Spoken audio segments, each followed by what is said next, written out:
Hello dear. तो जितने भी मेरे डियर आप सभी फर्स्ट ईयर के स्टूडेंट हैं 23 से 24 सेशन का यहाँ पे आपको वेलकम कर रहा हूँ। माय डियर, आज का वीडियो आप सभी के लिए 2023 से 24 में जो भी है फर्स्ट ईयर में उनके लिए काफ़ी ज़बरदस्त होने वाला है। और आज हम लोग नेशनल मेंटल हेल्थ प्रोग्राम के ऊपर देखने वाले हैं। एक क्वेश्चन आपको बहुत बार एग्ज़ाम में पूछे गए हैं, तो आज की इस वीडियो में चलिए हम लोग इसी पे चर्चा करते हैं। जो लोग नहीं पढ़ रहे हैं, सीरियस नहीं है, मैं उनसे ही रिक्वेस्ट करूंगा कि अभी भी समय है, जो है आप लोग सीरियस हो जाइए। और फर्स्ट ईयर से है, स्टार्टिंग है, तो फर्स्ट ईयर से सेकेंड ईयर और थर्ड ईयर अच्छे से पढ़ लीजिएगा तो आगे कॉम्पिटिटिव एग्ज़ाम में दिक्कत नहीं होंगे, वरना फिर वही हाल हो जाएगा, फिर से सब पढ़ना पड़ेगा और तब जो है शायद आप नहीं पढ़ पाएंगे। ठीक है, तो जो लोग सीरियस है पढ़िए, शेयर कीजिए। और मेरा जो काम है देख सकते हैं यहाँ पे, मैं आज नेशनल मेंटल हेल्थ प्रोग्राम के ऊपर लेकर आ चुका हूँ। एक क्वेश्चन काफ़ी महत्वपूर्ण है, फर्स्ट ईयर में पूछा जाता है बार बार, साइकोलॉजी में, बिहेवियर साइंस में, जो कि आपका यहाँ पे 11वां नंबर का वीडियो होने वाला है। ठीक है, तो चलिए आज मैं यहाँ पे शुरू करता हूँ। क्वेश्चन को रटने से कुछ नहीं होता, चीज़ों को समझिए और हम वही समझाने का प्रयास करते हैं। मेरा वीडियो में मैं बार बार कहता हूँ, मेरे वीडियो में देखने लायक कोई खास जो है इंटरटेनमेंट नहीं रहता है कि आप देखिएगा, ठीक है। लेकिन इतना ज़रूर है कि मेरे वीडियो को आप देखिए मत, लगा कर सुनिए गाना के तरह। आपको एकदम मन को जो है, मन में ध्यान करके चीज़ों को सुनिएगा तो आपको पूरा चीज़ें समझ में आ जाएगा। पढ़ाई ऐसा चीज़ है जिसको ध्यान करना पड़ता है, ध्यान देकर, अटेंशन देकर समझना पड़ता है। काम कुछ और कर रहे हैं और पढ़ाई कर रहे हैं तो फिर वो फ़ायदेमंद नहीं होता है, क्योंकि जब तक आप सीरियस होकर नहीं ध्यान दीजिएगा तब तक दिमाग में चीज़ें नहीं आएगा। गाना तो है नहीं कि याद हो या नहीं हो, काम कर रहे हैं, सुन रहे हैं, अपना मज़ा आ रहा है, काम कर रहे हैं, गाना याद हो या नहीं हो उससे क्या लेना देना है, मज़ा आना चाहिए। लेकिन पढ़ाई में तो जब पढ़ रहे हैं तो दिमाग में आना चाहिए, याद होनी चाहिए वो बातें, ठीक है ना। तो इसलिए पढ़ाई के लिए ध्यान केंद्रित ज़्यादा ज़रूरी होता है। ओके, बाकी आपकी इच्छा, जैसे कीजिए, पढ़िए नहीं पढ़िए। चलिए देखते हैं। भारत में लोगों के मानसिक स्वास्थ्य को समान व उन्नत बनाने एवं मानसिक रोगों से बचाने के लिए राष्ट्रीय मानसिक स्वास्थ्य कार्यक्रम को वर्ष 1982 में भारत सरकार के द्वारा शुरू किया गया था। देखिए, जो नेशनल मेंटल हेल्थ प्रोग्राम है, अब कोई भी रोग है, जैसे टीबी, जैसे क्षय रोग कार्यक्रम है, तो क्षय रोग जो कार्यक्रम है उसका क्या काम है? क्षय रोग से बचाना, उसका रोकथाम करना, लोगों में फैलने से बचाना, लोगों में शिक्षा देना। तो उसी प्रकार से मेंटल हेल्थ प्रोग्राम का भी काम है। जिस भी बीमारी के नाम से प्रोग्राम हो, उसका काम होता है कि उस क्षेत्र में उस बीमारी से रोकथाम करना, लोगों में जो है इसके प्रति जागरूकता बढ़ाना, ठीक है, और लोगों के जो है स्वास्थ्य को बेहतर बनाना। ओके, तो जो भारत में जो भी लोग हैं उनके मानसिक स्वास्थ्य बेहतर हो, सामान्य हो, उनको मानसिक स्वास्थ्य को उन्नत बनाए और मानसिक रोगों से बचाने के लिए यह राष्ट्रीय स्वास्थ्य कार्यक्रम भारत सरकार के द्वारा 1982 में शुरू किया गया। बस कॉमन सी बातें हैं, ठीक है।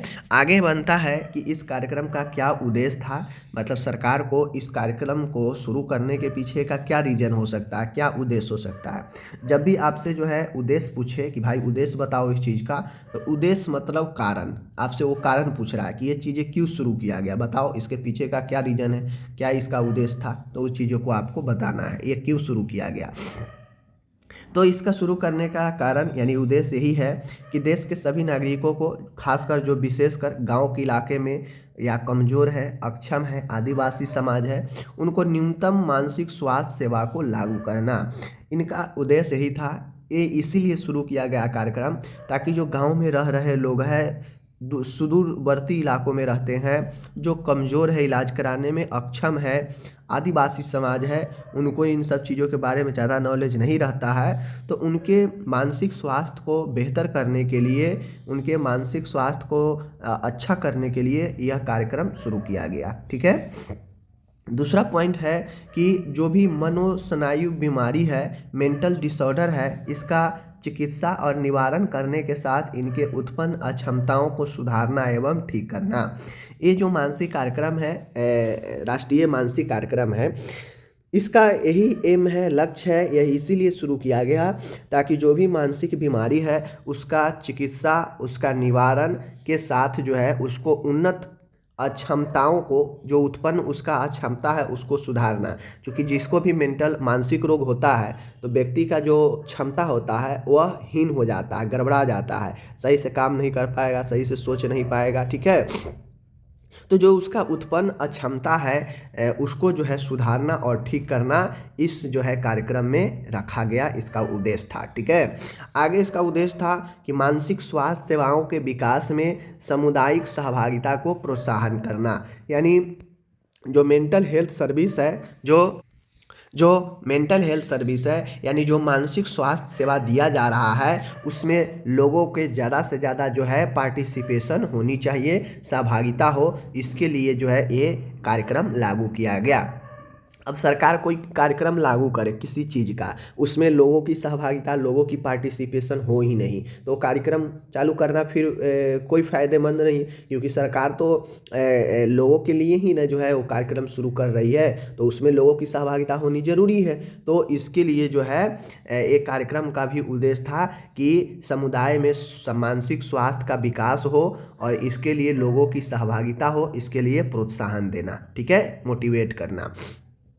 नेक्स्ट पॉइंट है चौथा, व्यापक स्वास्थ्य देखभाल और सामाजिक विकास में मानसिक स्वास्थ्य ज्ञान को अपनाना। यानी जो भी देखभाल हो उसमें सामाजिक और अन्य स्वास्थ्य देखभाल में मानसिक स्वास्थ्य देखभाल को भी जो है इसको अपनाना। यानी अन्य बीमारियों के साथ अगर मानसिक रोग भी है तो इसको भी जो है, इसको भी मानसिक स्वास्थ्य को ज्ञान को अपनाना कि मानसिक स्वास्थ्य क्या होता है, मानसिक स्वास्थ्य जो है लोगों में कैसे होता है, अगर होता है तो इसको जो है कैसे हैंडल करना चाहिए। तो यही मानसिक स्वास्थ्य ज्ञान को अपनाना अन्य स्वास्थ्य देखभाल के साथ में, सामाजिक विकास के साथ में, ठीक है। नेक्स्ट पॉइंट आप इसमें चाहें तो और लिख सकते हैं, पांचवा पॉइंट कि मानसिक रोगों के प्रति स्वास्थ्य शिक्षा देना। तो इसका एक उद्देश्य भी है, ये भी लिख सकते हैं आप लोग यहाँ पे, ओके। तो ये 4 पॉइंट मैंने आपको बता दिया, 5 पॉइंट आप इसको अच्छे से हैंडल कर लोगे, ठीक है। आगे बढ़ते हैं। अब आता है बात की नेशनल मेंटल हेल्थ प्रोग्राम जो है इसके अंदर कौन कौन से कार्य जो है क्रियान्वय है, कौन कौन से कार्य जो है किए जाते हैं। जबकि आप लोग जानते हैं कि बहुत सारे कार्यक्रम हैं, सब कार्यक्रम में क्या क्या काम होता है वो फिक्स है, सरकार फिक्स कर रखा है कि हाँ इस कार्यक्रम में ये होगा, इस कार्यक्रम में ये काम करना है, ठीक है ना। जैसे पोलियो टीकाकरण कार्यक्रम में देखते हुइएगा हर एक समय जो है बार बार जो है टीकाकरण, पोलियो का टीका जो है बच्चों को पिलाया जाता है 2 बूंद जिंदगी का, पता है ना। तो वही जो होता है पल्स पोलियो जो टीकाकरण चलता है तो उसमें ये है कि भाई टीकाकरण लगाना, बच्चों को जो है सहायता करना, ये सब रहता है ना कार्यक्रम में क्रियान्वय करना कि क्या क्या काम होता है इसमें। तो वही क्या क्या काम इस नेशनल मेंटल हेल्थ प्रोग्राम के अंतर्गत होता है, चलिए देखते हैं। देखिए, जिन क्षेत्रों में मानसिक स्वास्थ्य सेवाएं उपलब्ध नहीं है उन्हें प्राथमिकता दे जाए। इस कार्यक्रम में एक क्रियान्वय एक काम किया जाता है कि वैसे क्षेत्र जहाँ पे मानसिक स्वास्थ्य सेवा अभी भी उपलब्ध नहीं है उसे प्राथमिकता दी जाए, पहला काम यही किया जाता है। आगे है मानसिक स्वास्थ्य कार्यक्रम को लागू करने में राज्य, जिला, ब्लॉक स्तर के जो अधिकारी है वो संलिप्त रहेंगे। मनोवैज्ञानिक समस्याओं के निवारण में सामुदायिक संलिप्तता महत्वपूर्ण है, जैसे किशोरों की व्यवहार संबंधी, नशाखोरी आदि। कहने का मतलब है कि जो मानसिक स्वास्थ्य कार्यक्रम है इसको क्रियान्वय करने के लिए आपको राज्य स्तर पर, जिला स्तर पर और ब्लॉक स्तर पर जो अधिकारी है वो संलिप्त रहेंगे, शामिल रहेंगे, ठीक है। इनको ये कार्यक्रम को सफल बनाना है, चालू करना है। मनोवैज्ञानिक अगर किसी को समस्या हो तो उसके निवारण में लोगों की सहभागिता, संलिप्तता महत्वपूर्ण है। यानी समुदाय के किसी लोग को अगर मानसिक रोग हुआ है तो उसको जो है समुदाय में ले जाकर उसे जो है दिखाया जाए, उसका निवारण किया जाए इस कार्यक्रम के अंतर्गत। जैसे किशोरों की व्यवहार संबंधी जो है समस्या, अगर किसी किशोर में व्यवहार संबंधी समस्या है, नशाखोरी है, तो आप लोगों को पता होगा कि जिला में नशाखोरी केंद्र होता है, ठीक है। तो ये सब चीज़ें जो है आपको वहाँ पे ले जाकर सहभागिता बढ़ानी चाहिए, तो ये क्रियान्वय किया जाता है इसके अंदर।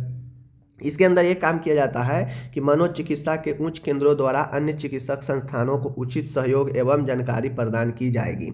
इसके अंतर्गत एक क्रियान्वय है, एक काम होता है कि जितने भी साइकेट्रिक हॉस्पिटल है, मनोरोग अस्पताल है स्पेशल, वह अन्य केंद्रों जो छोटे छोटे उनसे नीचे का केंद्र है, वह अन्य संस्थानों के साथ जो है उचित सहयोग एवं जानकारी प्रदान करेंगे। ये जो है इस क्रियान्वय में कहा गया है। मान गए कोई साइकेट्रिक अस्पताल है, मनोचिकित्सक अस्पताल है, ठीक है, यह उच्च केंद्र है। कोई भी स्पेशलिस्ट होता है तो उच्च केंद्र होता है, ठीक है। तो यह उच्च केंद्र अन्य चिकित्सीय संस्थानों को, अन्य जो हॉस्पिटल है उसको उचित सहयोग जो है और जानकारी प्रदान की जाती है ये उच्च केंद्र के द्वारा। ओके, नेक्स्ट है यहाँ पे क्रियान्वय में कि मानसिक स्वास्थ्य देखभाल सेवाओं को पहले से चल रही व्यापक स्वास्थ्य देखभाल के साथ जोड़ दिया गया।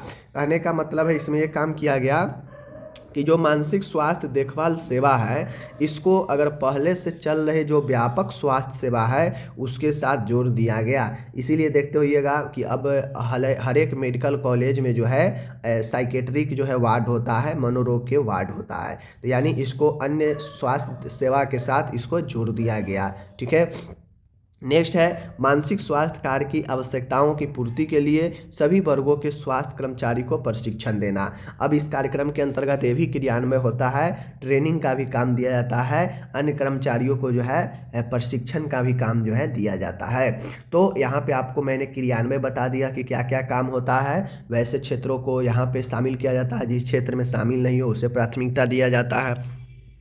इस कार्यक्रम में ब्लॉक, जिला और राज्य स्तर पर जो अधिकारी है वो संलिप्त रहेंगे, ठीक है। ऐसे मानसिक रोगी जो ग्रसित हो उससे जो है सहभागिता बढ़ाना, जैसे युवा वर्ग है उसको नशाखोरी है तो उसे लाना, ठीक है, अन्य व्यवहार संबंधी समस्या। तीसरा कहता है कि जो उच्च केंद्र है वो अन्य केंद्रों को सहायता और जानकारी देंगे। इस क्रियान्वय के अंदर जो है मानसिक रोग जो पहले से मानसिक स्वास्थ्य देखभाल जो सेवा है वह पहले से चल रहे अन्य स्वास्थ्य देखभाल के साथ जोड़ दिया गया।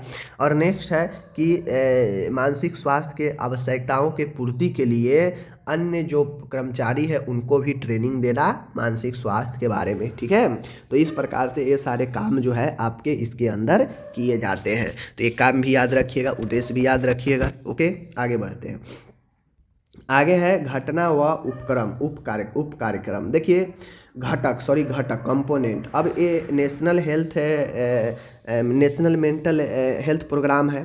तो इसके अंतर्गत क्या होता है, मानसिक स्वास्थ्य देखभाल सेवाओं को ध्यान में रखते हुए NMHP में 3 घटक या उप कार्यक्रम शामिल किए गए हैं। मतलब ये मानसिक स्वास्थ्य जो कार्यक्रम है, तो इसमें जो मानसिक स्वास्थ्य की देखभाल की जाती है उसको ध्यान में रखते हुए जो सेवा दिया जाता है मानसिक स्वास्थ्य कार्यक्रम में, उसमें 3 घटक है। पहला है उपचार का कार्यक्रम, पुनर्वास कार्यक्रम और रोकथाम। यानी इसमें 3 प्रकार का जो है घटक होता है।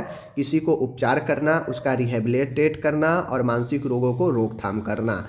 उपचार करके जहाँ पे शिफ्ट किया जाता है, ट्रेनिंग दिया जाता है जीवन में वापस आने के लिए, नॉर्मल जीवन में, वह पुनर्वास केंद्र होता है। और उसके बाद मानसिक रोगों को कैसे रोकथाम करना है, तो ये रोकथाम होता है। तो ये 3 घटक याद रखिएगा, उपचार, पुनर्वास और रोकथाम। ओके, आगे हम लोग यहाँ पे बढ़ते हैं। अब आपसे एग्जाम में क्वेश्चन पूछता है कि मानसिक स्वास्थ्य कार्यक्रम में नर्स की भूमिका बताएं। राष्ट्रीय मानसिक स्वास्थ्य कार्यक्रम में एक नर्स जो है क्या क्या कर सकती है, उसका क्या क्या रोल हो सकता है, इस रोल के बारे में बताएं। अब मैं यहाँ पे स्पष्ट बता रहा हूँ। यहाँ पे तो एक कार्यक्रम न पूछा है, मेंटल हेल्थ प्रोग्राम में कार्यक्रम बताए। अब यहाँ पे किसी कार्यक्रम में नर्स की अगर भूमिका पूछ दे, मेंटल हेल्थ ही नहीं अन्य कार्यक्रमों में भी नर्स की भूमिका पूछ दे, तो सेम चीज़ें जो है आपको पॉइंट वाला सेम लिख देना है। बस यहाँ पे मानसिक रोगियों के लिए है तो यहाँ पे मानसिक रोगी करके लिखेंगे। अगर जहाँ पे समुदाय के लिए रहेगा तो समुदाय करके लिखेंगे, ठीक है। जहाँ पे अगर अन्य विषयों के लिए पूछेगा तो अन्य विषय के लिए हम जो है उसका लिखेंगे। समझ, थोड़ा थोड़ा डिफरेंट करना है, सिर्फ चेंज करना है उसके सब्जेक्ट को, क्योंकि यहाँ पे हम मेंटल हेल्थ का देख रहे हैं, मेंटल विषय हमारा मेंटल हेल्थ ही रहेगा, लेकिन सारा पॉइंट सेम रहेगा। ओके, चलिए अब जो किसी भी कार्यक्रम में नर्स की आपसे भूमिका पूछ दे तो हमसे यहाँ पे पूछ रहा है मानसिक स्वास्थ्य कार्यक्रम में नर्स की भूमिका। आपसे एग्जाम में पूछेगा कि मानसिक स्वास्थ्य क्या होता है, ठीक है, सॉरी, एनएमएचपी क्या है, एनएमएचपी का उद्देश्य और क्रियान्वय बताएं और एनएमएचपी में नर्स की भूमिका बताएं। इस प्रकार से ए बी सी करके दे देगा और आपको लिखना रहेगा। तो ये क्वेश्चन, चलिए हम इसको भूमिका बताते हैं इस कार्यक्रम में नर्स का। देखिए, नर्स का जो भूमिका होगा किसी भी कार्यक्रम में वह इस प्रकार से होगा। पहला, क्लिनिकल रोग, नैदानिक भूमिका। नैदानिक भूमिका कहा जाए कि निदान में अपनी भूमिका नर्स को देना, लोगों में मानसिक रोगों को पहचानना, उनके उपचार में सहायता करना, यह नर्स का समुदाय में मुख्य कार्य है। अब जैसे देखिए, हम तो पढ़ रहे हैं मानसिक रोग के लिए, तो हम यहाँ पे मानसिक रोग इंक्लूड करेंगे ना कि किसके लिए हमें लिख रहे हैं, तो ये चीज़ें हैं। बाकी पॉइंट ये सब में सेम रहेगा, चाहे यहाँ लिखिए चाहे दूसरे विषय में लिखिए, बस आपको ध्यान में रखना है कि आप किसके लिए लिख रहे हैं। तो हम लिख रहे हैं मानसिक रोगियों के लिए, तो नैदानिक भूमिका जो होगा वह लोगों में मानसिक रोगों को पहचानना, उनका उपचार करना, उनको सहायता करना, नर्स का यह समुदाय में मुख्य भूमिका है। क्योंकि निदान में हम पता ही न करते हैं कि निदान के द्वारा हम पहचानते हैं कि किस प्रकार का मानसिक रोग है, इसको क्या उपचार देना है, ठीक है, यह नर्स की भूमिका है। तो ये नैदानिक क्लिनिकल रोग हो गया। दूसरा है टीचर का रोल। नर्स का भूमिका होता है अध्यापक का रोल, शिक्षक के रूप में, जिसमें नर्स जो है लोगों के बीच में मानसिक रोगों के बारे में शिक्षा प्रदान करती है तथा रोगों की रोकथाम व उपचार के बारे में शिक्षा देती है। तो टीचर का एक क्या काम होता है, पढ़ाई पढ़ाना, किसी भी चीज़ के बारे में बताना, ठीक है, वो क्या सही है क्या गलत है बताना। तो उसी प्रकार से नर्स जो है किसी कार्यक्रम में एक टीचर के तरह अपना रोल निभाती है, अध्यापक की तरह। उसमें नर्स जो होती है लोगों के बीच में मानसिक रोगों के बारे में शिक्षा देती है, ठीक है, मानसिक रोगों को कैसे रोकथाम, उसका कैसे उपचार करवाना है, इसके बारे में शिक्षा प्रदान करती है। तो यही एक टीचर के रूप में नर्स की रोल हो गई, ठीक है। आगे तीसरा पॉइंट है रोल ऑफ काउंसलर। नर्स का एक रोल परामर्शदाता का भी होता है, ठीक है ना। देखते होइएगा कभी कभी काउंसलिंग पर नर्स को भी बैठा दिया जाता है। तो ऐसा है कि नर्स को काउंसलिंग भी जो है ज़रूरी होता है करना। किसी में कोई मरीज आया कोई परेशानी लेकर अपने जीवन से संबंधित, ठीक है, तो आप उसे क्या सहायता करेंगे, क्या उसे सलाह देंगे, ये आपके ऊपर डिपेंड करता है, समझ गए ना।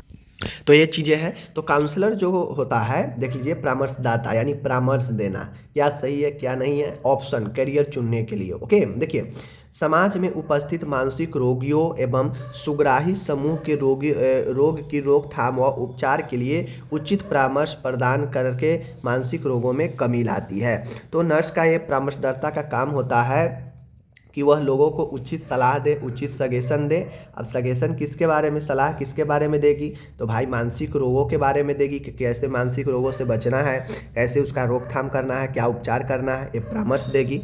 और जिससे होगा ये कि समुदाय में जो है मानसिक रोगों में कमी लाना, ठीक है। तो ये नर्स का रोल होता है अपना।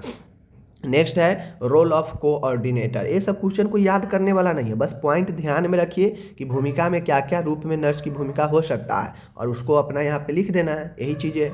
तो जो रोल ऑफ कोऑर्डिनेटर होता है, समायोजन की भूमिका। अब एक कार्यक्रम में नर्स का समायोजन में भूमिका होता है, कैसे, नर्स लोगों व स्वास्थ्य दल के दूसरे सदस्यों के बीच समायोजन का कार्य करती है। अब नर्स जो होती है वह अपने कर्मचारियों के साथ भी जो है अटैच होती है और वह मरीज के साथ भी अटैच होती है। तो नर्स का काम होता है स्वास्थ्य दल और मरीज दोनों के बीच में कोऑर्डिनेटर करना, समायोजन करना, ठीक है। इससे होता यह है कि इससे सुविधाओं की प्राथमिकता में वृद्धि होती है तथा स्वास्थ्य दल के सदस्यों को काम करने में आसानी होती है। समायोजन बनाने से, कोऑर्डिनेशन करने से होता यह है कि काम आसानी से होता है, काम जो है बैक टू बैक सीरियल तरीके से अच्छा से स्मूथली होता है। और कोई कहेगा नहीं पहले हमको कीजिए, पहले हमको कीजिए, पहले हमको कीजिए, कोऑर्डिनेशन का काम होगा ही नहीं, ठीक है। तो फिर वो जो है चीज़ें गड़बड़ा जाएगा। तो समायोजन में नर्स की भूमिका जो है बहुत महत्वपूर्ण होता है। इससे जो सुविधा है उसमें वृद्धि होता है और स्वास्थ्य दल के जो सदस्य हैं उनमें काम करने में आसानी होती है। ओके, ये समायोजन से, तो इसलिए भूमिका है। अब नर्स की भूमिका एक एडवोकेट के रूप में भी होने लगता है, वकील के रूप में भी। तो जो नर्स है उनका एक भूमिका एडवोकेट के रूप में भी होता है। कैसे होता है, तो जो नर्स कार्य करते समय कानून के विभिन्न पक्षों का प्रयोग करती है, जिससे रोगी व स्वयं के अधिकारों की रक्षा प्रभावी ढंग से कर सके तथा समुदाय के लोगों को अपने अधिकारों के प्रति जागरूक करती है। एक एडवोकेट का क्या काम होता है? रियल एडवोकेट की बात किया जाए तो वह अपने जो भी उससे क्लाइंट किसी केस के रिगार्डिंग संपर्क करता है, तो चाहे वो गलत हो या सही हो, वह पूर्ण तरीक़ा से अपने क्लाइंट को जो है केस जितवाने में या बचाने का पूर्ण प्रयास करता है। ठीक है, पूरा जियो जान लगा देता है, क्योंकि वो पैसा लिया रहता है, उसका दायित्व बनता है, उसका ये भूमिका है, रोल है कि वो अपने क्लाइंट को बचाए किसी भी तरीक़ा से। इसीलिए ना कोई अपने वकील के पास जाता है। तो ठीक इसी प्रकार से वकील के रूप में भी एक नर्स की भूमिका होती है, क्योंकि नर्स पढ़ी लिखी होती है, समझ गए। तो नर्स की भूमिका बनता है कि नर्स जो है कोई भी काम करते हुए कानून को ध्यान में रखते हुए काम तो करती ही है, ताकि वह अपना और अपने मरीज को जो है उससे सुरक्षा प्रभावी ढंग से रक्षा कर सके। साथ में जो अन्य लोग हैं उनके क्या क्या अधिकार है, क्या क्या राइट्स है, उनके राइट्स के प्रति उनको जागरूक करना, क्योंकि आज भी गांव में जाइएगा तो उनका क्या संवैधानिक अधिकार है उनको आज भी पता नहीं है। ठीक है, तो नर्स का एक काम बनता है कि जो भी मानसिक रोग है, जो भी लोग आ रहे हैं हमारे यहाँ पे दिखाने, उपचार कराने, तो उनके अधिकारों की रक्षा करना, उनको जागरूकता करना उनके अधिकार के बारे में। तो एज या चूँकि स्वास्थ्य के क्षेत्र में है ना, तो स्वास्थ्य से संबंधित जो चीज़ें हैं उसके बारे में उनको जागरूकता करेंगे, ना कि हम उसको रियल वकील वाला जो है जागरूकता करने लगेंगे। ध्यान दीजिएगा। ओके, तो ये रोल ऑफ एडवोकेट हो गया। नेक्स्ट आता है role of administrator. Role of administrator कहने का मतलब है कि एक प्रशासक के रूप में भूमिका। प्रशासक के रूप में भूमिका कहने का मतलब है कि जो नर्स होती है वह स्वास्थ्य कार्यक्रम का क्रियान्वयन तो करती ही है, संचालन तो करती ही है, तथा अन्य सहयोगी सदस्यों का मार्गदर्शन भी करती है। अतः नर्स समुदाय में विभिन्न कार्यक्रमों को नियमित रूप से क्रियान्वयन हेतु प्रशासक की भूमिका निभाती है। देखिए, होता यह है कि जो नर्स होती है वह एडमिनिस्ट्रेटर यानी प्रशासक वो होता है जो काम को देख रेख करे, संचालन करे। ठीक है, वह अन्य लोगों को मार्गदर्शन करे, मदद करे। ठीक है ना, और उस पर प्रशासक मतलब कामों को, कर्मचारियों को हैंडल करने का उसके अंदर एक पावर भी होता है। तो जो एडमिनिस्ट्रेटर होता है वो नर्स के रूप में, नर्स जो है एडमिनिस्ट्रेटर के रूप में काम करती है, वह कार्यक्रमों को संचालन करती है और अन्य सहयोगी जो सदस्य है उनका मार्गदर्शन भी करती है। अतः नर्स जो होती है समुदाय में विभिन्न कार्यक्रमों को नियमित रूप से क्रियान्वयन हेतु प्रशासक की भूमिका निभाती है। ओके, समझ गए। अब आता है लास्ट है यहाँ पे 7वां point, contact maker. Contact maker कहने का मतलब है संपर्ककर्ता। अब नर्स जो होती है वह एक संपर्ककर्ता की भूमिका में भी काम करती है। जैसे स्वास्थ्य दल में नर्स ही एक ऐसी कार्यकर्ता होती है जिसका सर्वप्रथम रोगी से सामना करते हैं। बिल्कुल सही है। अतः नर्स जो है रोगी व उसके संबंधी चिकित्सा व स्वास्थ्य दल के अन्य सदस्यों के मध्य संपर्क स्थापित करने का कार्य करती है। तो कहा जाए तो नर्स जो होती है वह एक कॉन्टैक्ट मेकर की तरह काम करती है, क्योंकि जो नर्स होती है वह सबसे पहले सबसे ज़्यादा रोगी से जो है नर्स ही मिलती है। ठीक है, तो नर्स का ये काम भूमिका होता है कि रोगी और रोगी के साथ उसके संबंधी तथा डॉक्टर या अन्य स्वास्थ्य दल के सदस्यों के बीच जो है संपर्क स्थापित करने का कार्य भी जो है नर्स ही करती है। ठीक है, जैसे अगर पेशेंट के मरीज कहे कि हमें डॉक्टर से मिलना है, डॉक्टर से मिलवाइए, तो डायरेक्ट अगर मरीज जाएगा तो डॉक्टर मिलेंगे नहीं, मिलेंगे, सुनेंगे भी नहीं, और उसी के थ्रू अगर उसको नर्स लेकर जाएंगी तो नर्स बताएंगी कि हाँ इस बेड पर है, इतना मरीज भर्ती है, इसको ये प्रॉब्लम है, ये मिलना चाहता है, तो हम मिल लेंगे। ठीक है, यानी उसके पास संपर्क करा दिया। ओके, या अन्य स्वास्थ्य से जुड़ी हुई समस्या, अन्य स्वास्थ्य दल से संपर्क करना है, मरीज को संबंधी से संपर्क करना है, तो इन सबके बीच संबंध स्थापित करने का काम जो है नर्स करती है। ठीक है, ये चीज़ समझ गए। साथ में रोगी के अस्पताल में भर्ती होने के साथ ही नर्स एवं रोगी का परस्पर संबंध हो जाता है। ठीक है, अब होता यह है कि जैसे ही रोगी अस्पताल में भर्ती हुआ, ठीक है, भर्ती होने के साथ में जो नर्स है और जो रोगी है इनके बीच में परस्पर जो है संबंध हो जाते हैं। ठीक है, तो इस प्रकार से जानते हैं। इस प्रकार यह स्पष्ट है कि मानसिक स्वास्थ्य कार्यक्रम की सफलता के लिए नर्स महत्वपूर्ण कड़ी है और नर्स के महत्वपूर्ण भूमिका है। ठीक है, तो ये 7 पॉइंट मैंने आपको बता दिया। आपको अब इसको अच्छे से लिखना है। Contact maker, role of administrator, role of advocate, role of coordinator, role of counsellor, role of teacher and clinical role. ये सब रोल है नर्स का, मैंने बता दिया। आज हम लोग यहाँ पे एन देख लीजिए, NMHP कंप्लीट कर लिए, चाहे नर्स का रोल हो, चाहे उद्देश्य हो, चाहे इसके अंतर्गत काम हो, वो सारा के लिए। ठीक है, मिलते हैं अगले वीडियो में। धन्यवाद।